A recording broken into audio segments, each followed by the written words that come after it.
धन्य माता पिता तयाचिया कुळी कन्या पुत्र होती जे सात्विक तयाचा हरिक वाटे देवा गीता भागवत करीती श्रवण अखंड चिंतन विठोबाचे कुळी कन्या पुत्र होती जे सात्विक तयाचा हरिक वाटे देवा तुका म्हणे मज घडो त्यांची सेवा तरी माझ्या दैवा पार नाही कुळी कन्या पुत्र होती जे सात्विक तयाचा हरिक वाटे देवा महायोग पीठे तटे भीमरथ्याम वरम पुंडलिकाय दातुं मुनींद्र समागत्य तिष्ठन्तमानाद कंदम परब्रह्मलिंगम भजे पांडुरंगम पांडुरंग करो प्रथमा नमन पांडुरंग करो प्रथमा नमन पांडुरंग करो प्रथमा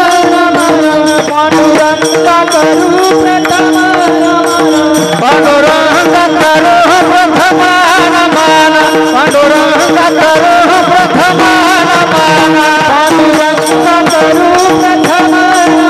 पांडुरंग करो प्रथमा पांडुरंग करो हे मुसरे चरण संतासीला मुसरे चरण संतासीला गंगा ग्रह बंधने गंगा गंगा ग्रह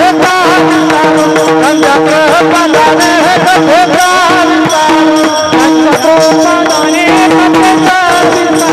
गंगा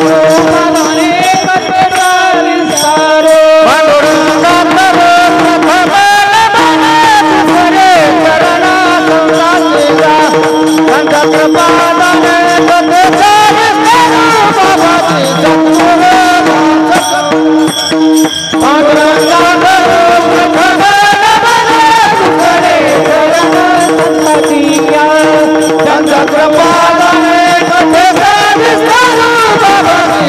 पांडुरंग करो प्रथमा पांडुरंगा करू प्रथम नमन दुसरे चरण संताची त्यांच्या कृपादाने कथेचा विस्तारू बाबाजी सद्गुरु दास तुका जयांचे केली स्मरण होय सकल विद्याचे अधिकरण तेची वंदू श्री चरण श्री गुरुचे ते नमस्कारुणी आता ओम नमो ज्ञानेश्वरा ओम नमो ज्ञानेश्वरा ओम नमो ज्ञानेश्वरा ओम नमो ज्ञानेश्वरा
दयाळा तुमचा अनुग्रह लादलो पावन झालो चराचरी आपुलिया हिता जो असे जागता आपुलिया हिता जो असे जागता धन्य माता पिता तयाचिया कुळी कन्या पुत्र होती जे सात्विक तयाचा हरिक वाटे देवा विठ्ठल विठ्ठल विठ्ठल विठ्ठल विठ्ठल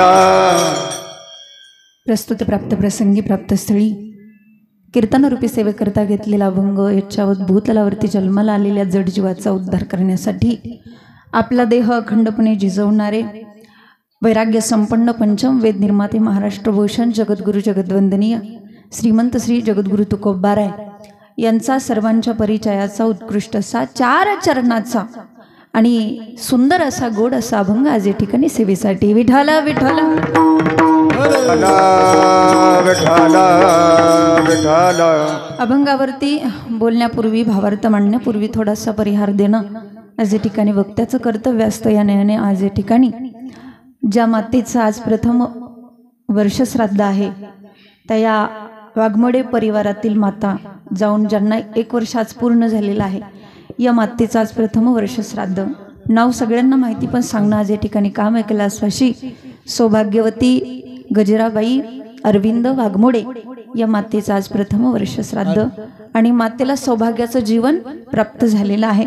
खऱ्या अर्थाने ती माता निघून गेल्यानंतर त्या मातेच्या उपकारातून आज या ठिकाणी उतराई होण्यासाठी त्यांची मुलं प्रयत्न करतायत आणि त्यानंतर या प्रयत्नातून हे सगळं गोड असं नियोजन या मुलांनी त्यांच्या केलेलं आहे. कीर्तनाचं नियोजन आज या ठिकाणी केलेलं आहे. या ठिकाणी मला त्यांनी निमंत्रित केलं त्याबद्दल मी त्यांचंही या ठिकाणी आभार मानते. आणि खऱ्या अर्थाने मी सांगेल तुम्हाला वर्षश्राद्ध म्हणजे काय. तर वर्षश्राद्ध म्हणजे जो विधी आपण वर्षाने करतो आणि जो विधी आपण श्रद्धेने करतो त्याला काय म्हणायचं, वर्षश्राद्ध. आपल्या मायबापांचे आपल्यावरती अनंत उपकार असतात. किती उपकार असतात अहो. त्यांच्या चरणावरती डोकं ठेवून आपण आपला प्राण जरी सोडला तरी त्यांचे ऋण आपल्याला कधी फेडता येतात का नाही. पण आजचं हा जो अट्टहास आहे तो केवळ एक थोडासा प्रयत्न आहे त्यांच्या ऋणातून उतराई होण्यासाठी. आणि म्हणून या परिवाराने आज खऱ्या अर्थाने सुंदर गोड असं नियोजन आजच्या या कार्यक्रमाचं केलं. एका दिवसाचा कार्यक्रम पण कितीतरी दिवसापासूनची ही त्यांची पळापळ धावपळ असते, ही तयारी असते. सगळ्यांना सांगणं. या ठिकाणी सर्व भजनी मंडळ असतील, चोपदार असतील, वेणेकरी असतील, पेटीवादक असतील आमचे ताते. त्यानंतर या ठिकाणी ज्यांची गायनाची गोड अशी साथ आहे हरिभक्तपरायण आदरणीय करमाळ्याचे महाराज महादेव महाराज, तसेच हरिभक्तपरायण संतोष महाराज, माने महाराज, सगळेच सर्व मंडळी, सर्व गायक मंडळी, भजनी मंडळ, तसेच आमचे पेटीवादक शेंडगे बापू आहे आमचे पाहुणेच आहेत सगळे. या ठिकाणी आमचे बंधू जीवन महाराज दायगुडे. आणि सगळ्यात महत्त्वाचं आपला कार्यक्रम ज्यांच्यामुळे गोड असा होणार आहे ती सुंदर गोड अशी माईक सिस्टीम, फार सुंदर सिस्टीम आहे आणि सुंदर असं ऑपरेटिंग, सुंदर असा आवाज त्यांनी दिलेला आहे. या सर्वांच्या उपस्थितीमध्ये तुमची सर्वांची उपस्थिती आहे, सर्व पाहुणे रावळे, सर्व नातेवाईक मंडळी सर्वांच्या सहकार्याने, उपस्थितीने आणि सर्वांच्या साथीने आपल्या कार्यक्रमाला लाभलेलं सौंदर्य. विठाला विठाला विठ्ठला विठ्ठला विठ्ठला विठ्ठला. नीट लक्ष देऊ नाही का. आईंना सौभाग्याचं जीवन प्राप्त झालेलं आहे. जी बाई, प्रत्येक बाई आपल्या उराशी स्वप्न बाळगून असते की मला अखंड चुडामंदी सौभाग्याचं जीवन प्राप्त व्हावं. पतीच्या नंतर नाही तर पतीच्या अगोदर गेल्यानंतर त्या बाईचा थाट काय वेगळाच असतो बघा. त्यानंतर सुद्धा तिला कुंकवाचा सडा, तिला तो सौभाग्याचं लेणं, आहेवाचं लेणं त्याला म्हणतात. खूप मोठा थाट असतो सौभाग्याचा मैबाप. आणि खऱ्या अर्थाने हे सौभाग्याचं जीवन या ठिकाणी आईंना प्राप्त झालेले. त्यांनी त्यांच्या जीवनामध्ये सगळं काही जिंकलं असं म्हणायला काय हरकत नाही. आणि हे मरण पुण्यवानालाच प्राप्त होतं बरं का. हे मरण कुणालाही आज कलियुगामध्ये मिळत नाही. हे मरण पुण्यवानालाच प्राप्त होत असतं मैबाप. नारी शक्तीचं खूप मोठं समर्पण आहे, खूप मोठं. म्हणून आज आपण शिकायचंय काय खऱ्या अर्थाने आजच्या कीर्तनातून. आपली जी नारी, आपली जी पत्नी असते ना, ती गेल्यानंतर आपल्या पत्नीची किंमत आपल्याला निश्चित कळेल. आपल्या सुखदुःखामध्ये, प्रत्येक दुःखामध्ये, सुखामध्ये जिने सहभाग घेतला, जिने आपल्या दुःखात दुःख मांडलेलं आहे, आनंद मांडलेला आहे, ती आपली पत्नी सोडून गेल्यानंतर त्या पत्नीची किंमत आपल्याला समजेल. लक्षात घ्या. सकाळी लवकर उठावं, स्नान करावं, झाडून पुसून काढावं, देवपूजा, सगळ्यांचं जेवणाची तयारी. संध्याकाळी सगळ्यात उशिरा झोपते आणि सकाळी सगळ्यात लवकर उठते. ती कोण आहे? आपल्या घरातली स्त्री आहे मायबाप. आणि म्हणून आज आपण एवढंच शिकायचं आहे. आईंसाठी एवढीच या ठिकाणी पुष्पांजली आपल्याला आज व्हायची की आपल्या शक्तीचा, आपल्या नारीचा, आपल्या पत्नीचा आपण कधीतरी जीवनामध्ये गुणगौरव केला पाहिजे, तिचं कौतुक केलं पाहिजे. आपल्या माणसाची किंमत ही आपणच ठेवायची असते, आहे की नाही? आपल्या माणसाची किंमत आपणच ठेवायची असते, लक्षात घ्या. आणि काय नाही हो, काही लागत नाही तिला बाकी. पती पत्नीचं भांडण हे होत असतं आणि भांडण्याचा अधिकार आपल्याला शास्त्राने दिलेलाच आहे की नाही? जरी नसता दिला तरी आपण भांडलोच असतो, मला माहिती आहे. पण तो अधिकार दिलेला आहे. फक्त पतीसोबत कपट करण्याचा अधिकार कोणत्याही स्त्रीला दिला नाही. भांडलं पाहिजे, प्रेमाचं भांडण असतं, नाही का? एक स्त्री आपल्या पतीसोबत भांडू लागली. ती म्हणायला लागली, केस माझे वेणी तुझ्या नावाची, भांग माझा सिंदूर तुझ्या नावाचं, कपाळ माझं कुंकू तुझ्या नावाचं, गळा माझा मंगलसूत्र तुझ्या नावाचं, हात माझे पाटल्या तुझ्या नावाच्या, पाय माझे जोडवी तुझ्या नावाची, पोट माझं गर्भ तुझ्या नावाचा. एवढं सगळं माझ्याजवळ माझं असतानाही, एवढं सगळं माझ्याजवळ माझं असतानाही दर्शन करते मी, आशीर्वाद मात्र मिळतो तुला, सौभाग्यवती भव. दर्शन करते मी, आशीर्वाद मात्र तुझ्या आयुष्याचा. माझ्याकडे एवढं आहे रे सगळं तुझ्या नावाचं, सांग तुझ्याकडे काय आहे माझ्या नावाचं? ऐका, नाही आपण पुराव्यानिशी सांगू शकतो की आपलं लग्न झालेलं आहे. पुरुष मंडळी, इमानदारीने सांगा, तुमच्याकडे काय पुरावा झालाय तुमचं लग्न झालंय याचा? नाही, सांगा, इमानदारीने सांगा. आहे का तुमच्याकडे काय पुरावा? आहे का? आहे का? बोला ना. नाही. म्हणून इथून पुढं आपल्या धर्मपत्नीचा कधीच अपमान करायचा नाहीतरी म्हणा ना, नाही अपमान करायचा. सगळ्यांचा आवाज येत नाही मला एकजुटीने. अपमान करायचा नाही. काय लागत नाही हो तिला. तिला तुम्ही तोळ्याचा दागिना घेऊ नका, 5,000ची साडी घेऊ नका. फक्त संध्याकाळी जेवायला बसलं ना, तिसरा घास मुखात घातला की एवढंच म्हणायचं, वा पप्प्याची आई काय भाजी केली आज. हॉटेल मध्ये सुद्धा अशी भाजी मिळत नाही. बस फक्त तिला कौतुकाचे 2 शब्द बोला, बाकी तिला काहीही लागत नाही, लक्षात घ्या. आणि म्हणून स्त्री शक्तीचं, नारी शक्तीचं खूप खूप मोठं समर्पण असतं. खऱ्या अर्थाने आईंना सौभाग्याचं जीवन प्राप्त झालं. संपूर्ण आईने तुमच्यासाठी आपलं आयुष्य घालवलेलं आहे. आयुष्यभर कष्ट करून मुलांना लहानाचं मोठं करणं, त्यांना शिक्षण देणं, शिकवणं. परंतु आज ते व्यक्तिमत्व आपल्यात जरी नसलं, शरीराने जरी आपल्यात ते नसलं, तरी प्रत्येकाच्या हृदयामध्ये आईंची आठवण मात्र जिवंत आहे. विठ्ठल विठ्ठल विठ्ठल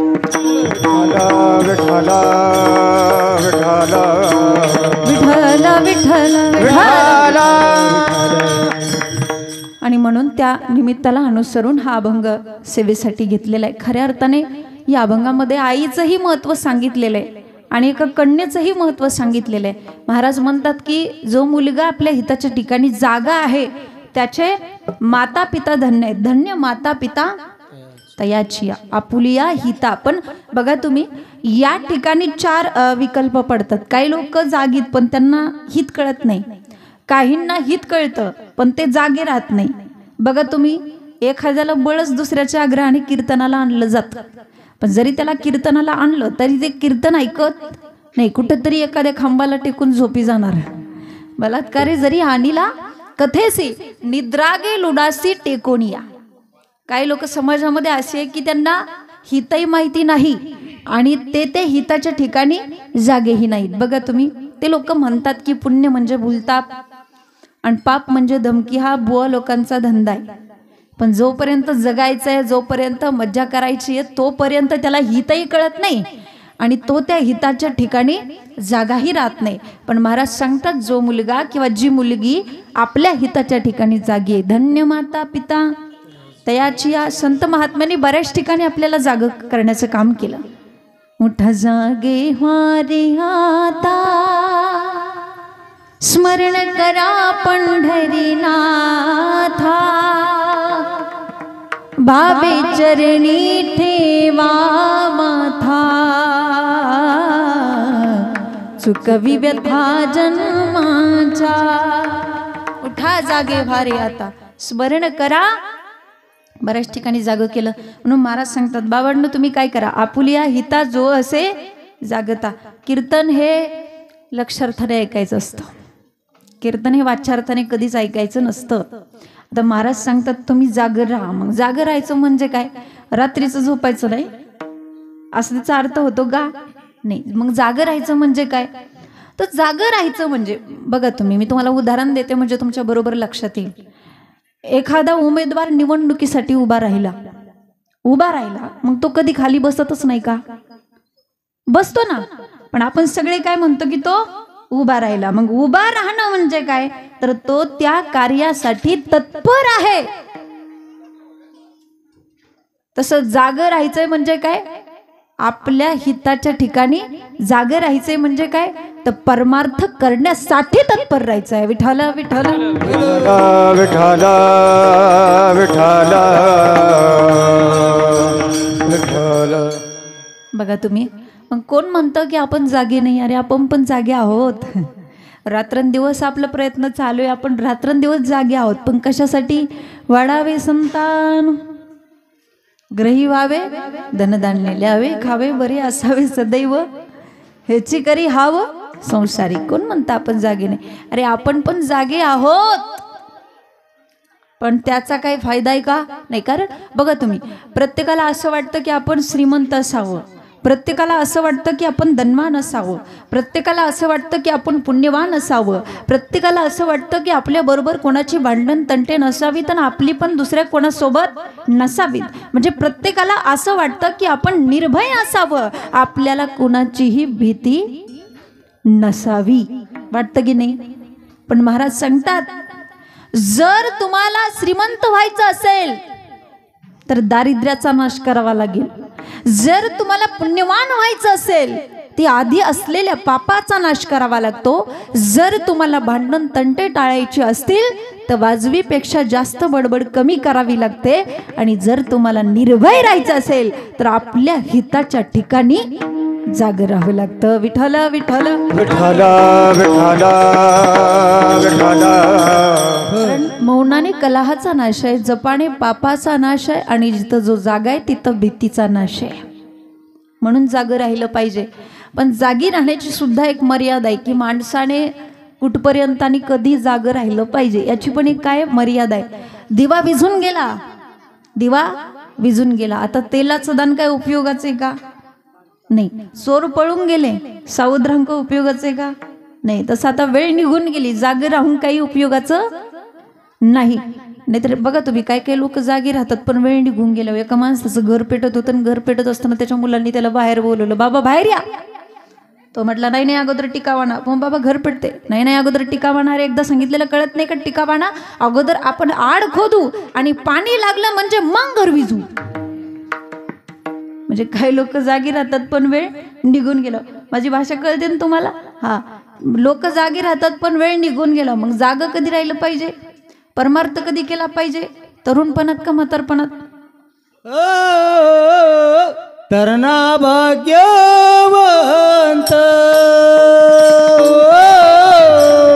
तरणा भाग्यवंत, तरणा भाग्यवंत,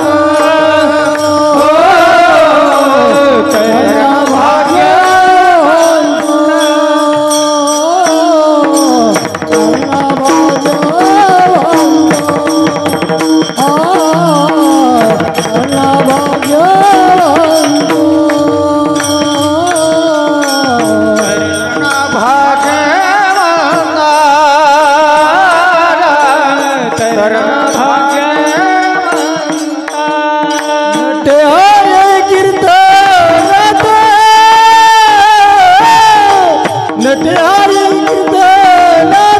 नट्यारी कीर्तनात, नट्यारी कीर्तनात, तरणा भाग्यवंत, तरणा भाग्यवंत, तरणा भाग्यवंत,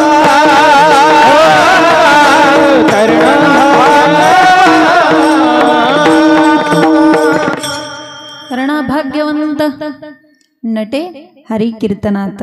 म्हणून परमार्थ तरुणपणातच केला पाहिजे. काय काय लोकांनी तर ते परमार्थ हे सगळं म्हातारपणावर ढोकलून दिले हो. ते म्हणतात बघू माळ वारी एकादशी बघू म्हातारपणी. पण जर म्हातारपण नाही चाललं तर तुम्हाला माहिती का तुम्ही कधी मरणार आहे? माहिती का तुम्हाला? नाही. कुणाचं मरण निश्चित आहे का? नाही. म्हणून जोपर्यंत आहात बाबांनो तोपर्यंतच परमार्थ करून घेतला पाहिजे. आणि तरुणपणामध्ये परमार्थ करणं आणि म्हातारपणामध्ये परमार्थ करणं फार मोठा फरक आहे याच्यामध्ये. बघा, मी असं म्हणत नाही की म्हाताऱ्या माणसांनी कीर्तनाला यायचं नाही. काही लोकांना तसं वाटेल. माझं म्हणण्याचा मुद्दा काय आहे, तुम्ही परमार्थ करून करून म्हातारे व्हा, पण म्हातारं झाल्यावर परमार्थ करू नका. विठ्ठल विठ्ठल विठ्ठला विठ्ठला.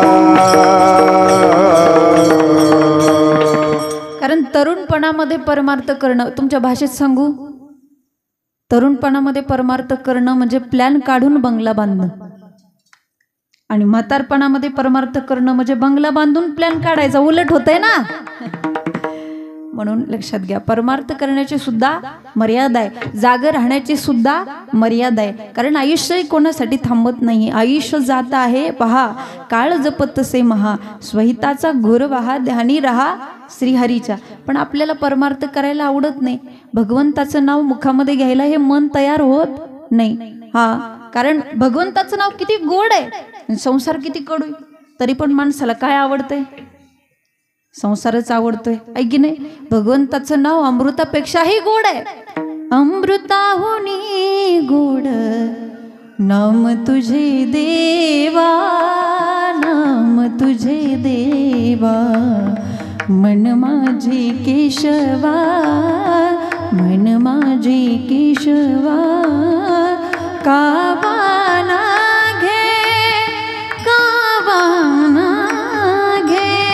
अमृताहुनी गोड नाम तुझे देवा, नाम तुझे देवा. भगवंताचं नाव अमृतापेक्षाही गोड आहे, पण मन घेत नाही. आणि दारू कडू आहे, पण मन सोडत नाही. विठ्ठल विठ्ठल विठ्ठला. दारू कडू आहे पण मन सोडतं का? नाही सोडत. डोळे झाकतात, तोंड वाकडं करतात, पण पितातच. सोडतात का? नाही सोडत. एका माणसाने काय केलं, आपल्या पत्नीला, आपल्या बायकोला झाकणभर दारू पाजली. आणि त्या बाईने असं केलं, थू थू म्हणली, किती कडू आहे म्हणे. तो म्हटला, तुला आज कळलं का हे दुःख मी कसं पचवत असेल? अगं माझं मला माहित, तुला वाटतं एन्जॉय म्हणून पित असेल, पण असं काही नाहीये. विठ्ठल विठ्ठला.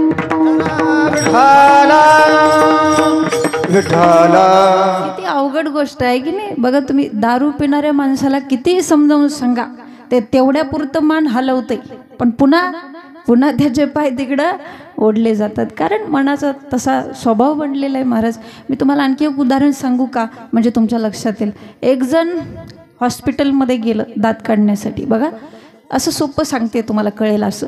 हॉस्पिटलमध्ये गेलं कशासाठी? दात काढण्यासाठी गेलं. दात काढण्यासाठी गेल्यानंतर डॉक्टरने सांगितले, पा तुमचा जर दात काढायचा असेल तर तुम्हाला असा त्रास होईल, मग त्यासाठी तुम्हाला भुलीचं इंजेक्शन द्यावं लागेल. पण भुलीचं इंजेक्शन खूप महाग आहे, तुम्हाला परवडेल का? तो म्हटला, डॉक्टर साहेब आपल्याला काही हे परवडायचं नाही म्हटलं, इतकं महागायचं नाही का, मग याच्यावर पर्याय काय करायचा? डॉक्टरने जरा डोकं चालवलं आणि त्याला विचारलं, घेत असता का? काय विचारलं? घेत असता का? तो म्हटला, हा त्याच्यात काय म्हटला, घेता ना म्हटला. मग डॉक्टरने कंपाऊंडरला सांगितलं. डॉक्टरने विचार केला, याला असं महागायचं परवडत नाही म्हटलं, आपण याला अशीच हिंमत आणू. मग त्याने कंपाऊंडरला सांगितलं, एक पॅक भर. एक पॅक भरलं आणि त्याने लावली. आणि डॉक्टरने विचारलं, आता हिंमत आली का? तो म्हटलं, थोडी थोडी आली म्हटलं. कंपाऊंडरला सांगितलं, आणखी एक पॅक भर. आणखी एक पॅक भरला आणि आता विचारलं, आता? तो म्हटला, आता आणखी थोडी आली, थोडी. कंपाऊंडरला सांगितलं, आणखी एक पॅक भर. आणखी एक पॅक भरला ना आता विचारलं, आता आली का हिंमत? तो म्हटला, आता कोणात हिंमत आहे आपल्या दाताला हात लावायची? विठ्ठल विठ्ठल.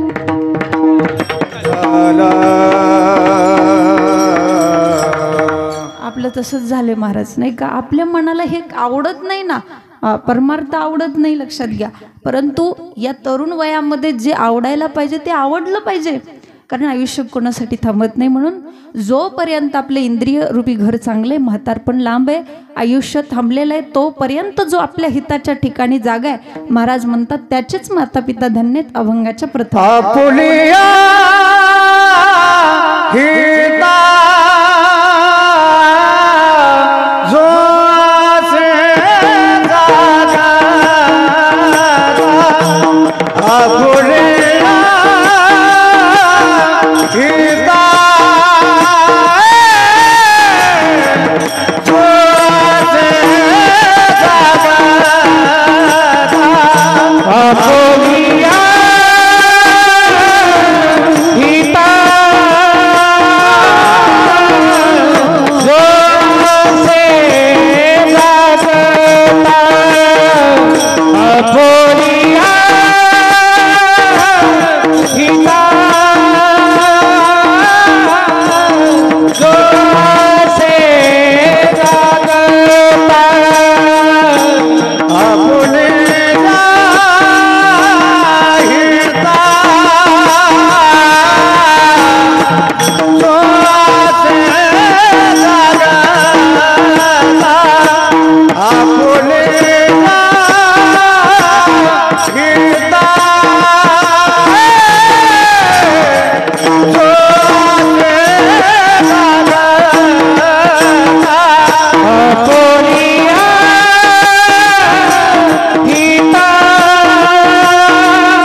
चरणामधून महाराज सांगतात की जी मुलं आपल्या हिताच्या ठिकाणी जागी आहेत त्यांचेच माता पिता काय धन्य आहेत. बघा तुम्ही नीट विचार करा. अभंगाच्या पहिल्या चरणामध्ये महाराजांनी पहिला क्रमांक कुणाला दिला?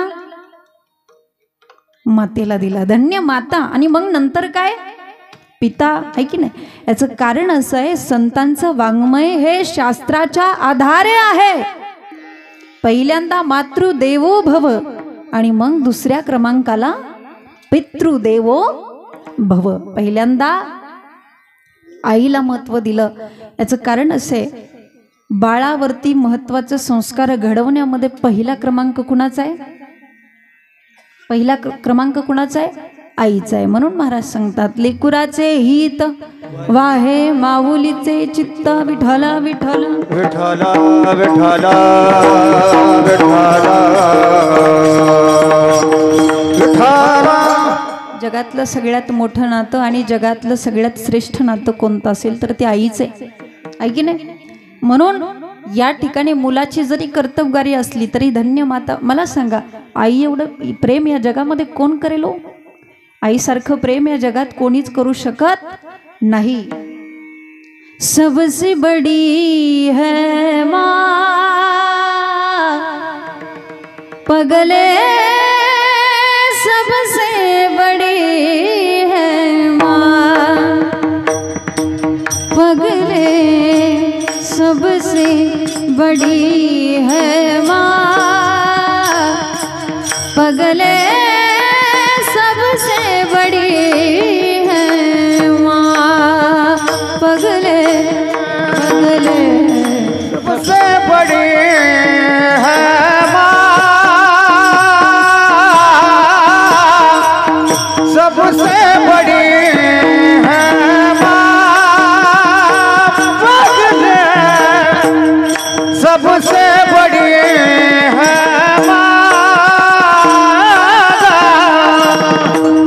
माँ से बढ़कर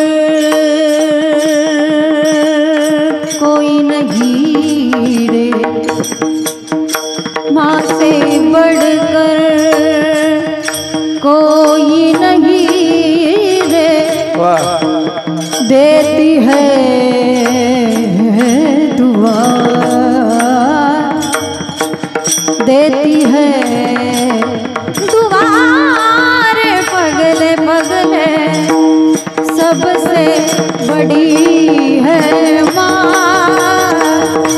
पगले, सबसे बड़ी है माँ पगले, सबसे बड़ी है माँ पगले, सबसे बड़ी है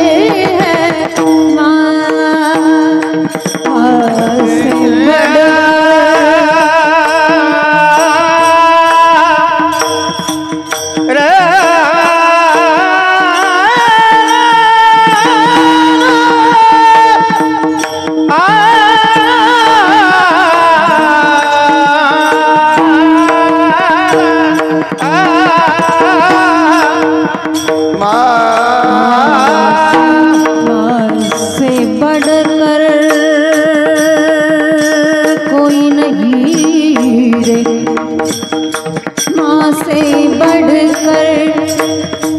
कोई नहीं रे, देती है दुआ, देती है ये दुआ रे पगले, सबसे बड़ी है माँ पगले, सबसे बड़ी है माँ पगले, सबसे बड़ी है माँ पगले, सबसे बड़ी है, सबसे बड़ी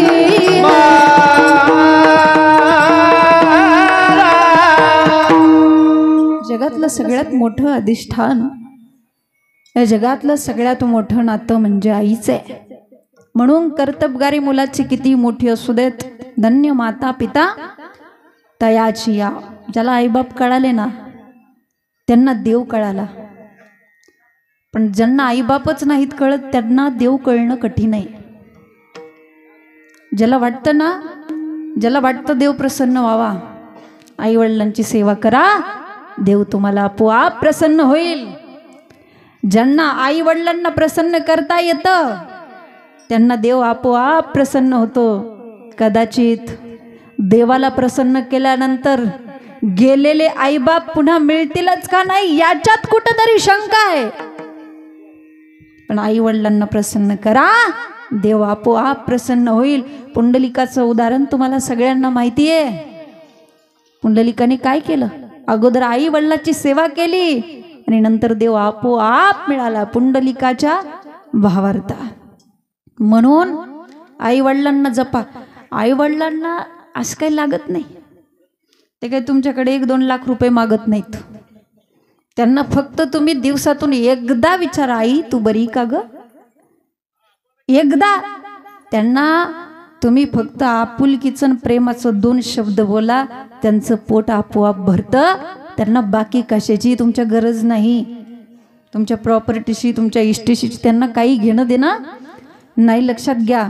म्हणून आईबाप गेल्यानंतर आईवडिलाचं महत्त्व कळतं. काही काही लोक माझ्याकडे येतात, मला म्हणतात ताई आम्ही एकदा तरी आमच्या आईच्या आमच्या वडिलांच्या गळ्यात पडून त्यांना सांगायला पाहिजे होतं की आमचं त्यांच्यावरती किती प्रेम आहे. अरे मग का नाही सांगितलं? आम्हाला काय माहिती इतक्या लवकर जातील, इतक्या लवकर त्यांचा मृत्यू होईल. म्हणून जोपर्यंत आईबाप जिवंत आहे तोपर्यंत जपलं पाहिजे, लक्षात घ्या. कावळा शिवल्यानंतर गेलेली नाती परत माघारी येत नाहीत, आलं लक्षात. हा, आणि या जगात आज कलियुगामध्ये सगळ्यात श्रीमंत माणूस कोणाला म्हणायचं? ज्यांच्याकडे अजून पण त्यांचे माईबाप जिवंत आहेत, त्याच्यासारखा श्रीमंत माणूस या जगात कोणताच नाही. एका कवितेमध्ये फार सुंदर वर्णन आलेलं आहे. स्वामी तिन्ही जगाचा आई विना भिकारी, आई म्हणून कोणी आईस हाक मारी, ती हाक एकानी हो, ती हाक एकानी मज होई शोक करी. स्वामी तिन्ही जगाचा आई विना भिकारी, स्वामी तिन्ही जगाचा आई विना भिकारी, स्वामी तिन्ही जगाचा आई विना भिकारी. म्हणून काय सांगावं आईविषयी, आई या नात्याविषयी, आई या पात्राविषयी ना जेवढं बोलेल तेवढं कमी. महाराज मी तुम्हाला व्यावहारिक दृष्टिकोनातून सांगितलं. मी तुम्हाला रामायणातला एक प्रसंग सांगते. जेथे जेथे कर्तबगारी पुत्राने आपल्या मातेचा स्वाभिमान धारण केलेला आहे, त्या शास्त्राच्या आधारे संतांचं वाङ्मय असल्यामुळे पहिला क्रमांक कोणाला दिला महाराजांनी? मातेला दिला, आईला दिला. धन्य माता. आणि मग नंतर पिता. एक प्रसंग रामायणातला तुमच्या समोर मांडते. ज्या वेळेस धनुष्यभंग झाला आणि धनुष्यभंगाचा आवाज ऐकून परशुरामजी त्या दिशेने आले. धनुष्य कोणाचं होतं? परशुरामजीचं होतं. कोणी तोडलं? प्रभू रामचंद्रांनी ते तोडलं. आणि ज्या वेळेस परशुरामजी त्या ठिकाणी आले, ते धनुष्याचं तुकडं पाहिलं आणि परशुरामजीचा क्रोध अनावर झाला. परशुरामजी जनक राजाला म्हणतायत, जना जल्दी पता है धनुष्य किसने तोड़ा है? जिसने वो धनुष्य तोड़ा होगा उसको समाज से बिलक करना, वरना सबकी हत्या कर डालूंगा. असं म्हटल्यानंतर जनक राजा शांत आहेत, लक्ष्मणजी क्रोधामय आहेत, विश्वामित्र तटस्थ आहेत. पण रामचंद्र प्रभूंनी विचार केला, आपला सासरा काय आपलं नाव सांगणार नाही, कारण त्यांच्या मुलीच्या कुंकवाचा प्रश्न आहे. म्हणून स्वतः रामचंद्र प्रभू परशुरामजीच्या पुढे गेले, नतमस्तक झाले आणि मुखातून उद्गार निघाले, नत संबुदन भंजनी हारा ओह गईक दास तुम्हारा. परशुरामजी, धनुष्यभंग करणारा एक तुमचा सेवकच असेल ना, एक तुमचा शिष्यच असेल ना? नहीं राघव, ओ खतरनाक शत्रु है हमारा. असं म्हटल्यानंतर लक्ष्मणजी विश्वामित्रजीच्या जवळ उभे होते आणि सहजच बोलता बोलता लक्ष्मणजी म्हणतात विश्वामित्रजींना, गुरुदेव तुम्ही चांगल्या माणसासोबत माझ्या भावाची म्हणजे माझ्या रामचंद्र प्रभूची मुलाखत घडवून आणली नाही. कारण माझा भाऊ रामचंद्र प्रभू किती शांत आणि हे म्हातारे किती रागीट, तिथं मीच असायला पाहिजे होतो गुरुदेव बरं का. तर विश्वामित्रजीला वाटतंय लक्ष्मणाचंच काम आहे, म्हणून विश्वामित्रजी म्हणतात, जाओ लक्ष्मण. लक्ष्मणजी येतात आणि आगीत रॉकेल वतावा असा पहिला शब्द टाकतात, बहुत धनुष्य तोडे उलर काय. लक्ष्मणजी म्हणते, तरी हमने तो बचपन में ऐसे कही कमठे तोड डाले हैं. मी तर लहान असताना असे कितीतरी धनुष्य तोडून टाकलेले आहेत. कोण म्हणते? लक्ष्मणजी. आता मात्र परशुरामजीने हे ऐकलं, परशुरामजीचा क्रोध आणखी अनावर झाला. हातामध्ये परशु घेतला आणि लक्ष्मणजीच्या अंगावरती धाव घेतली.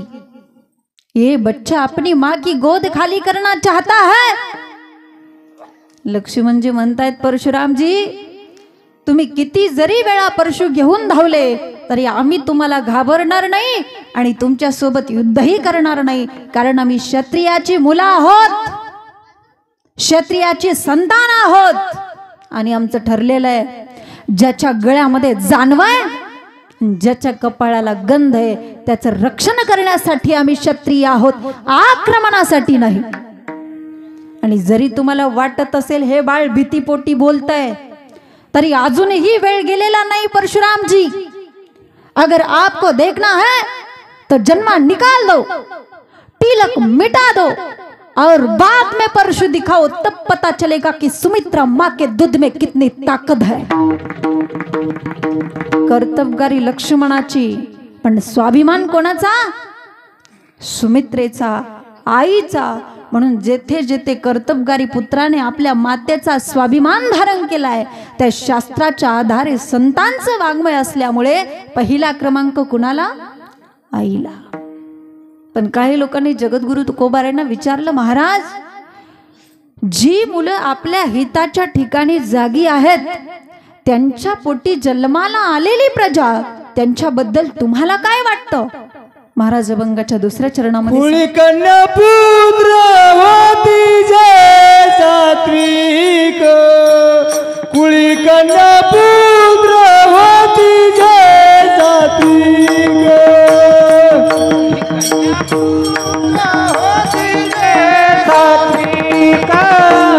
कुळी कन्या पुत्र होती जय सात्विक, कुळी कन्या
होती जे सात्विक, तयाचा हरिक वाटे देवा. महाराज सांगतात, सात्विक कुळात जन्माला आलेली मुलगी असो अथवा मग तो मुलगा असो, त्यांचा मलाच काय, तर त्यांचा देवाला सुद्धा हर्ष वाटतो, देवाला सुद्धा आनंद वाटतो. तयाचा हरिक वाटे देवा. बघा तुम्ही अभंगाच्या दोन्ही चरणाचा आपण विचार करा. अभंगाच्या प्रथम चरणामध्ये महाराजांनी प्रथम क्रमांक कुणाला दिला? मातेला दिला. आणि अभंगाच्या दुसऱ्या चरणामध्ये महाराजांनी प्रथम क्रमांक कुणाला दिला? कुळी कन्या आणि मग नंतर पुत्र. वास्तविक आपण जर विचार केला तर जास्त आनंद माणसाला पुत्र झाल्यावर होतो. बरोबर आहे ना? वस्तुस्थिती ना. 10% लोक सोडली तर 90% लोकांना असं वाटतं काय पाहिजे? पहिला मुलगाच पाहिजे, आहे की नाही? जर पहिली मुलगी झाली तर ठीक, पण जर दुसरी पण मुलगी झाली तर ह्याचा चेहरा फोटो काढायसारखाच दिसतो. म्हणजे बघा, मी म्हणत नाही की मुलगा नसावा, मुलगा सुद्धा असावा, पण मुलगा होण्याकरता तुम्ही मुलीला का मारता ना, हे तुमचं चुकतंय. कोण म्हणतं तुम्हाला मुलगा सांभाळू शकतो? मुलगी तुम्हाला सांभाळू शकत नाही का?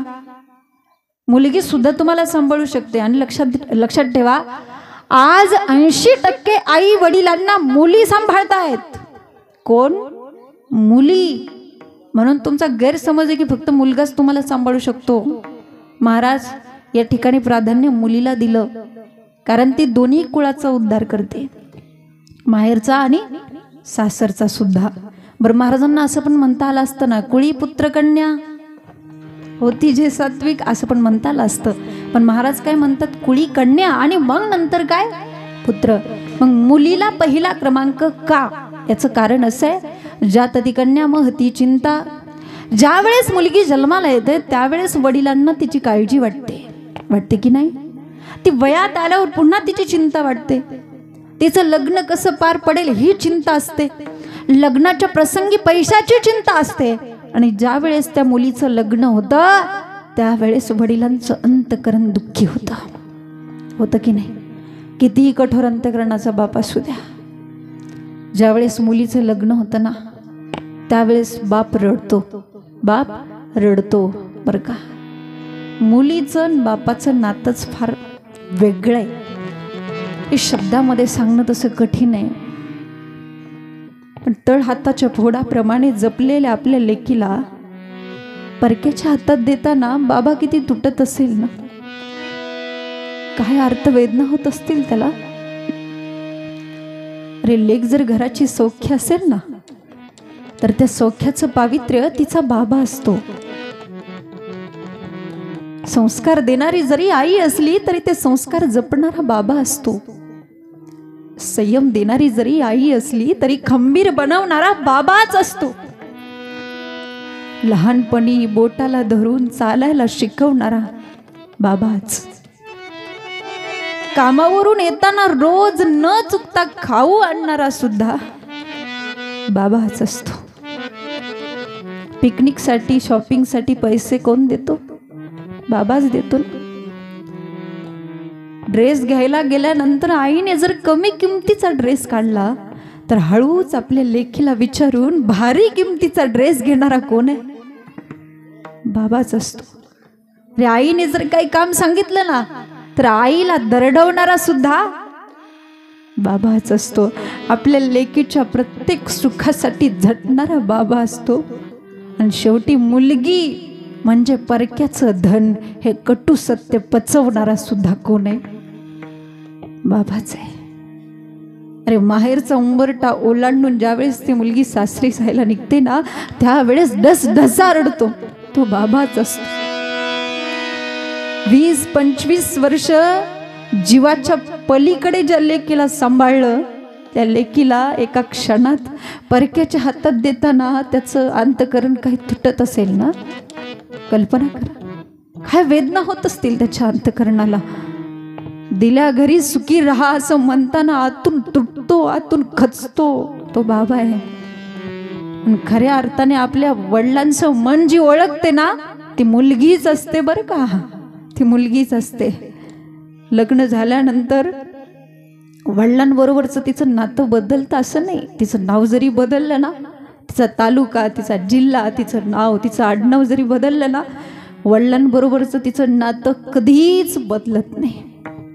ती शेवटपर्यंत आपल्या वडिलांची लाडकीच असते कुठली मुलगी बघा. आणि ती मुलगी जेव्हा सासरी जायला निघते, अरे तुमची आमची गोष्ट सोडा, पण कण्वासारखे मुनी रल्ले शकुंतलेसाठी आणि जनकासारखे विदही रल्ले सीतेसाठी, मग आपण तर कोण आहे. लग्न झालं मुलीचं म्हणजे मुलीची जबाबदारी संपली का माईबाप, संपली, उलट वाढली म्हणा. पुन्हा काळजी वाटत राहते माझे लेकराचं तिथं कसं चाललं असेल, काय चाललं असेल.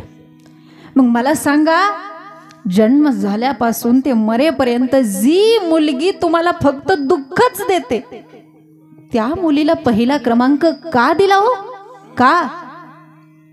एक वृद्ध गृहस्थ हिमालयाची यात्रा करत होता. खांद्यावर ते एक लहान बाळ होतं. तेव्हा स्वामी रामतीर्थांनी त्या गृहस्थला विनंती केली, दादा आपके पास जो बच्चा है तो मेरे गोद में दे दो, मुझे भी आनंद मिलेगा, आपकी भी थकान उतर जाएगी. त्यावेळेस त्या स्वामीला नमो नारायणाचे उद्गार, स्वामी जी आप ब्रह्मचारी है, ये अगर मेरा बेटा होता तो तुम्हारे पास देता, पर बेटा नहीं स्वामी जी, मेरी कन्या है, और जिस पिता को कन्या का बोझ लगता है वो दुनिया में पिता होने के लायक नहीं. एका पित्याचे उद्गार थे. ज्या बापाला स्वतःच्या मुलीचं ओझं होतं तो बाप बनण्याच्या लायकीचाच नाही, असे एका बापाचेच उद्गार आहेत. म्हणून निस्वार्थ प्रेम करते घरातल्या प्रत्येकावर, काही स्वार्थ. आणि तिला माहिती असतं 20-22 वर्षाच्या घरामध्ये राहते ना ती, तिला माहिती असतं की एक ना एक दिवस मला हे घर सोडून निघून जावं लागणार आहे. तरी पण शेवटच्या श्वासापर्यंत सगळ्यांना जीव लावते, निस्वार्थ प्रेम करते. ती मुलगी असते माईबाप. म्हणून या ठिकाणी प्रथम प्राधान्य मुलीला दिलं, कुळी कन्या आणि मग नंतर पुत्र. म्हणून पहिला क्रमांक मुलीला का, याचं आणखी एक कारण मी तुम्हाला सांगेल. याचं कारण असं आहे, मातृत्वाचा पराक्रम आणि पराक्रमाचं मातृत्व. पराक्रमाचं मातृत्व पुत्राकडे, पण मातृत्वाचा पराक्रम कन्याच करू शकते. म्हणून कुळी कन्या पुत्र होती जे. म्हणून नारिकिणींना मत करियारो नारी रत्न की खान, जिस नारी से पैदा हुए है शुक भीष्म हनुमान. शुकासारख्या, भीष्मासारख्या, हनुमंतासारख्या मोठ मोठ्या रती महारथींना जन्म देणारी सुद्धा कोण आहे? कन्याच आहे. आता हे झालं कन्येचं. पुत्र कोणाला म्हणायचं? तर जे पूर्वतः पितरांचा उद्धार करतात त्यांना म्हणायचं पुत्र. पण असा एकच पुत्र पुरे एकची पुत्र मायबापा पोटी, हरिस्मरणी उद्धरे कुळकोटी. धन्यवंशी जन्मला भगीरथ, गंगा आणोनी पूर्वज केले मुक्त. त्याला म्हणायचं पुत्र. आणि म्हणूनच सात्विक कुळामध्ये महाराज म्हणतात जन्माला आलेली मुलगी असो अथवा मग तो मुलगा असो, त्यांचा मलाच काय तर त्यांचा देवाला सुद्धा आनंद वाटतो. पण देवाला आनंद वाटण्याच्या लायकीचं ते करतात काय? गीता भागवत करीते श्रवण, गीता भागवत करीते श्रवण, भागवत करीते श्रवण, भागवत करीते श्रवण, गीता भागवत करीते श्रवण, गीता भागवत करीते श्रवण, गीता भागवत करीते श्रवण, गीता भागवत करीते भागवत करीते अखंड चिंतन विठोबाचे, अखंड चिंतन विठोबाचे, तुळे कन्या पुत्र होते जे सात्विक, तुळे कन्या पुत्र होते जे सात्विक. अखंड चिंतन विठोबाचे, अखंड चिंतन विठोबाचे, तुळे कन्या पुत्र होते जे सात्विक, तुळे कन्या पुत्र होते जे सात्विक. गीता भागवत करीते श्रवण, अखंड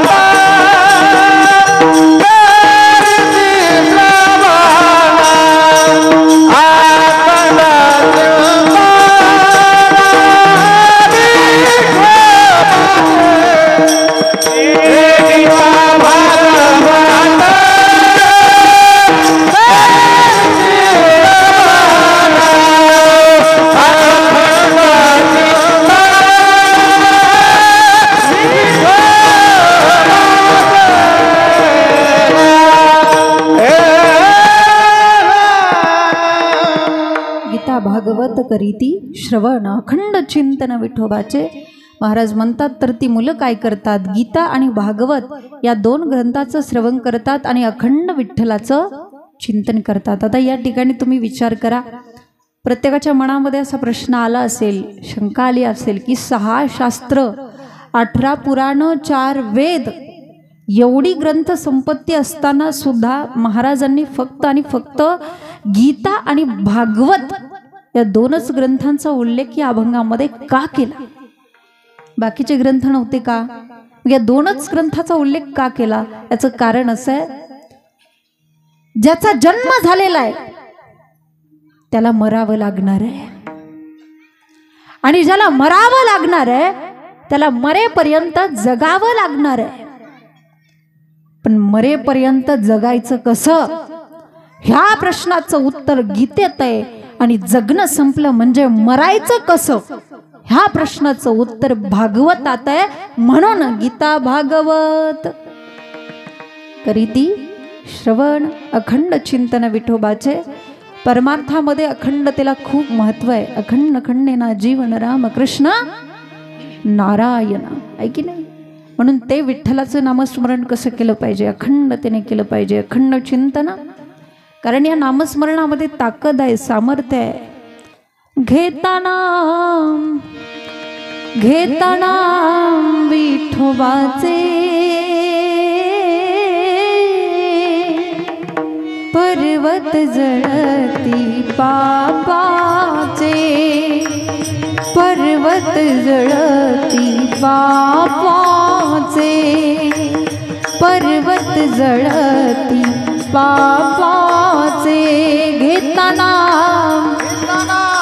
घेताना विठोबाचे पर्वत जळती पापाचे, पर्वत जळती पापाचे. ऐसा नामाचा महिमा, ऐसा नामाचा महिमा, वेदसिनला झाली सीमा, वेदसिनला झाली सीमा. घेताना घेताना विठोबाचे पर्वत जळती पापाचे, पर्वत जळती पापाचे, पर्वत जळती पापाचे, पर्वत जळती पापाचे. ऐसा नामाचा महिमा, वेदसिनला झाली सीमा, वेदसिनला झाली सीमा. घेताना घेताना विठोबाचे पर्वत जळती पापाचे. म्हणून हे नामस्मरण जे गगनाहुनी वाढ नाम आहे. नामसंकीर्तनासारखं सोपं काय आहे की नाही. नामसंकीर्तन साधन पे सोपे. आणि म्हणून हे नामस्मरण कसं केलं पाहिजे, अखंड चिंतन अखंडतेने करा. नाही मला वाटतं आपल्याला नाही जमू शकत असं एवढं. सदा अखंड हरिणाम सप्ताह जरी बसला तरी तो जमत नाही, आहे की नाही. मग अखंडतेने भगवंताचं नामस्मरण नाही जमलं तरी कामामध्ये काम काही म्हणा, पण प्रेमाने म्हणा बरं का. एकदाच म्हणा पण कसं म्हणा, प्रेमाने म्हणा. म्हणून त्याला जास्त महत्त्व लक्षात घ्या. जर आपण असं केलं ना तर निश्चितच अंतकाळी ज्याच्या नाम आले मुखा, तुका म्हणे सुखा पार नाही.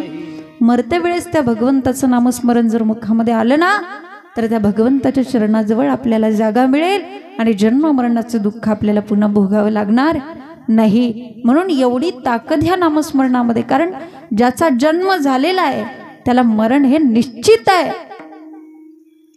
आणि मरणाच्या बाबतीत वशिलेबाजी चालत नाही. बाकी कुठेही चालवा तुम्ही पण इथं चालत नाही. वशिला म्हणजे काय हो, वशिला कळते पण सांगता येणार का.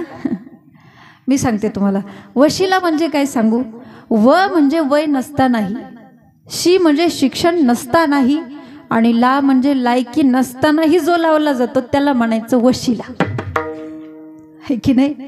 पण मरणाच्या बाबतीत ही वशिलेबाजी चालत नाही. हा मरण हे अटळ आहे.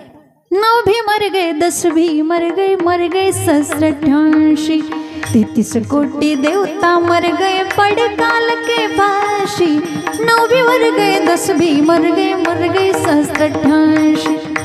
उपजते नाशे नाशेते पुनरपि दिशे, हे घटिका यंत्र जैसे परिभ्रमेगा. आणि म्हणून कसं जगायचं हे गीतेकडून शिकायचं आहे आणि कसं मरायचं हे भागवताकडून शिकायचं आहे. कसं जगायचं हे गीतेच्या माध्यमातून भगवान श्रीकृष्णांनी अर्जुनाला शिकवलं. सांगितलं, अर्जुना काय देवा, जर जिंकलास तर हस्तिनापुराचा राजा होशील आणि जर मेलाच तर स्वर्ग प्राप्ती होईल तुला. कसं जगायचं हे गीतेने अर्जुनाला शिकवलं आणि कसं मरायचं हे भागवताने परीक्षिती राजाला शिकवलं. मग परीक्षिती राजा किती दिवसाचा होता हो? भागवत ऐकलं असेल प्रत्येकाने. परीक्षिती राजा किती दिवसाचा होता? फक्त 7 दिवसाचा होता. आणि त्याला शाप होता की 7 दिवसानंतर त्याचा तक्षक नावाचा सर्प चावून मृत्यू होईल. परीक्षिती राजा 7 दिवसाचा होता. आपण सगळे किती दिवसाचे येतो? किती? 7च दिवसाचे ना, आहे की नाही? आपण पण सगळे 7च दिवसाचे आहोत. आपल्याकडं काय 8 दिवसाची योजना आहे का? नाही, आहे की नाही? हा, परीक्षिती राजाचा मृत्यू कशाने झाला? सर्पदंशाने झाला. 2 मिनिट थांबा, फक्त 2. परीक्षित त्यांचं बरोबर आता टायमिंग होत आलाय, पण 2 मिनिट. परीक्षिती राजाचा मृत्यू सर्पदंशाने झाला. अरे आपला पण मृत्यू कशाने होणार आहे? सर्पदंशानेच होणार आहे की नाही? आपल्याला सगळ्यांना साप चावलेला आहे. काय झालंय? साप चावलेला आहे, म्हणजे संसार रूपी सर्प आपल्याला चावलेला आहे. तू म्हणाल कसं काय? आता पूर्वीच्या काळामध्ये जर काही एखाद्याला साप चावला, इथं जुनी भरपूर लोक बसले, आजोबा काय करायचे पूर्वी साप चावल्यावर? त्याला हा बरोबर, हा एकदम बरोबर, त्याला लिंबाचा, कडुलिंबाचा पाला खायला द्यायची. आणि मग परत परीक्षा पाहण्यासाठी त्याला विचारायचं असतं, पाला कस काय?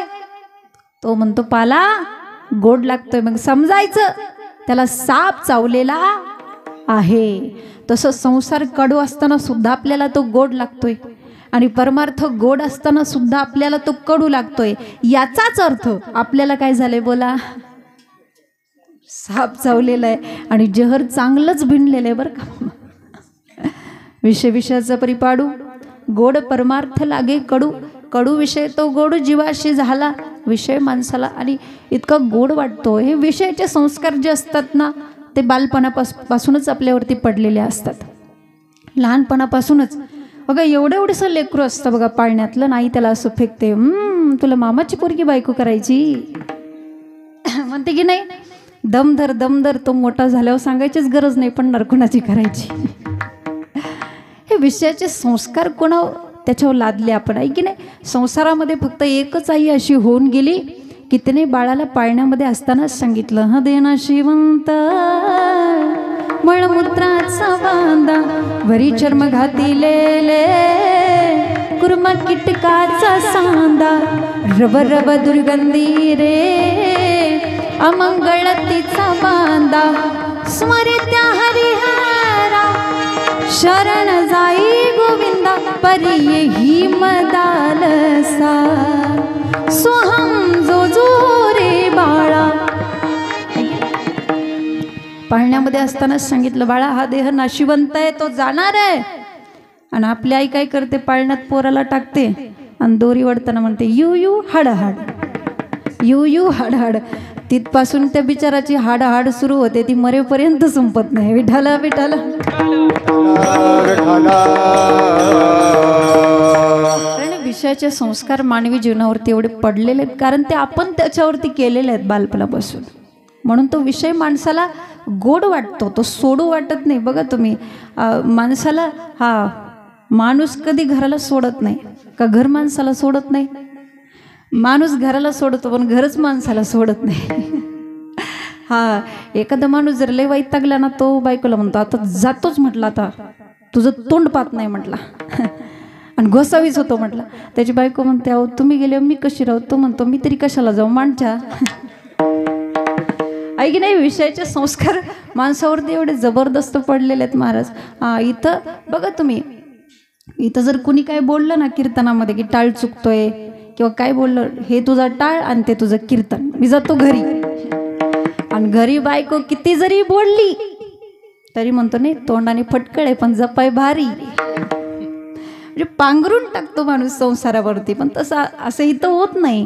विषयाचे संस्कार म्हणजे विषय आपल्याला इतका गोड लागतो, इतका गोड लागतो, पण खऱ्या अर्थाने गोड काय? गोड तुझे रूप, गोड तुझे नाम, हा आणि म्हणून हे भगवंताचं गोड असणारं जे नामस्मरण आहे ते एकदा सर्वांनी प्रेमाने हाताने टाळी वाजवायची, मुखाने नामस्मरण विठोबा रखुमाई. फुलं वाटून घ्या आता, फुलं वाटून घ्या. रखुमाजी रखुमाई रखुमाजी रखुमाई रखुमाजी रखुमाई रखुमाई रखुमाजी रखुमाई रखुमाई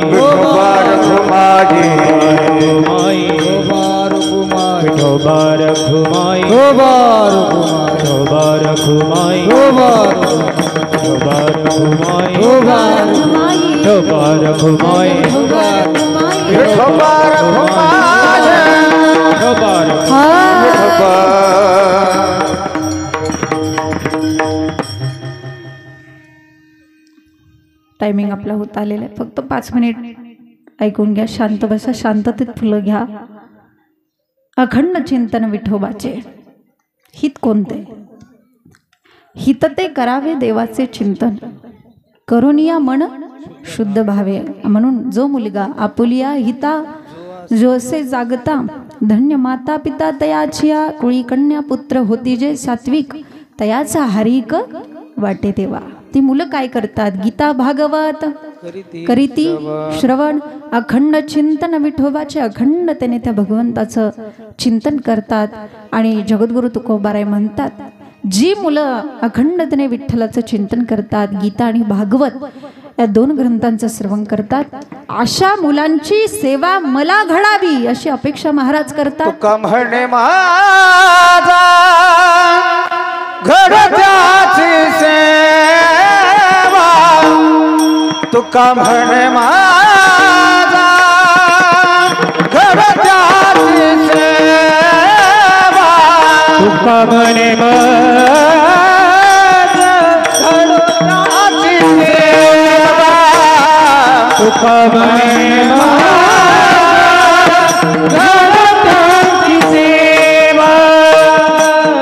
तुका म्हणे माझा घडत्याची सेवा, तुका म्हणे माझा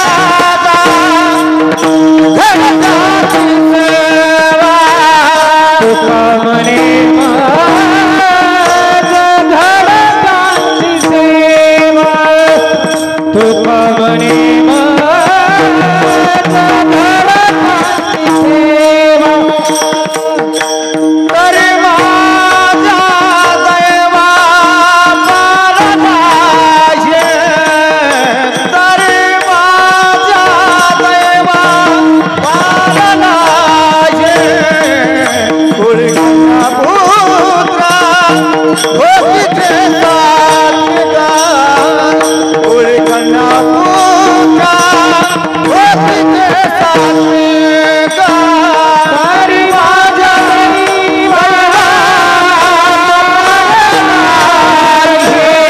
तरी माझा दैवा पारणाये, कोणी कन्या पुत्र होतीचे सात्विका, कुळकन्या पुत्रा होतीचे सात्विका. तया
हरे.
ज्ञानेश्वर माऊली ज्ञानराज माऊली तुकाराम ज्ञानराज माऊली तुकाराम ज्ञानेश्वर माऊली ज्ञानराज माऊली तुकाराम ज्ञानेश्वर माऊली ज्ञानराज माऊली तुकाराम तुकाराम तुकाराम तुकाराम तुकाराम तुकाराम